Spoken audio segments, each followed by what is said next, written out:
Hello' বন্ধুসকল, আপোনালোকে নিশ্চয় ভালে আছে। আজি মই অসমত বহু পৰিমাণে জনপ্ৰিয় হোৱা এটা বাক্য ফুলনি মানে বাগিচা মানে ফুলনি বহু পৰিমাণে ছ'চিয়েল মিডিয়াত ট্ৰেণ্ডিং হৈছে।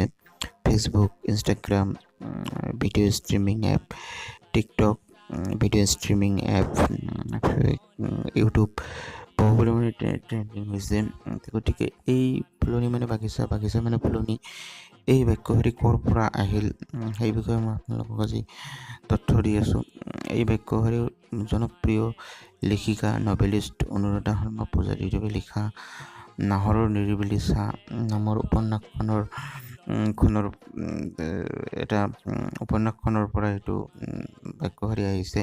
উপন্যাসখনৰ এটা অধ্যায়ত অনুৰাধা শৰ্মা পূজাৰীয়ে লিখিছিল যে ইউনিভাৰ্চিটিৰ কিবা এটা অনুষ্ঠানৰ কাৰণে সিহঁতে আলোচনা কৰি আছিল গোটেইবিলাক ৰুমমেট মিলি যে কোনে কি পৰিৱেশন কৰিব, কোনে কি গীত পৰিৱেশন কৰিব।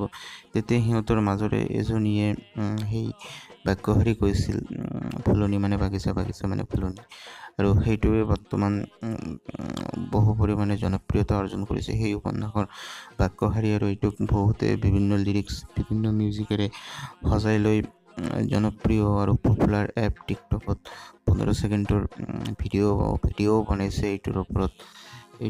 আৰু বৰ্তমান সময়ত অসমত মোৰ যি জনপ্ৰিয় গায়ক জুবিন গাৰ্গ নৱপ্ৰজন্মৰ হাতৰো তেওঁ বিভিন্ন বিহু মঞ্চত এই